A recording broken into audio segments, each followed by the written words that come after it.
આપણે હાલ ઉપસ્થિત છીએ જામનગરના ઝાંખર ગામમાં, જે આપણી સાથે છે ભગીરથસિંહ, જે આપણી સંસ્કૃતિની ઓળખ એવી ઔષધિ વિશે આપણને જાણકારી આપશે. તો ભગીરથસિંહ, આ કઈ ઔષધિ છે? આને કાઠિયાવાડી ભાષામાં હાથલા કહેવામાં આવે છે. જી. ને આમ જો ઇન્ડિયન ભાષામાં કહીએ તો આને ઇન્ડિયન ડ્રેગન ફ્રૂટ પણ કહી શકાય. પહેલા હું એક તમને તોડીને બતાવીશ. આમાં નાના નાના કાંટા બહુ હોય છે. આની અંદર પણ ઝીણા ઝીણા કાંટા હોય છે, એટલે તોડવા માટે કોઈ એવી વસ્તુનો ઉપયોગ કરવો પડે કે જેથી આપણે કાંટા ના લાગે. થોડી સાવચેતીથી આને તોડવું પડે.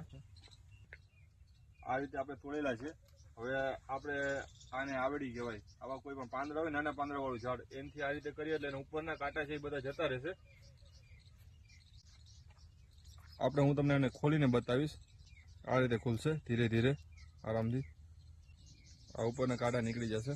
આ સેમ ડ્રેગન ફ્રૂટની અંદર જે રીતે હોય એ રીતે જ હોય છે. આમાં બિયા હોય છે ને થોડું ગર્ભ હોય છે.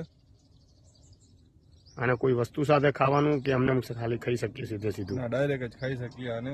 આની કોઈ આડઅસર?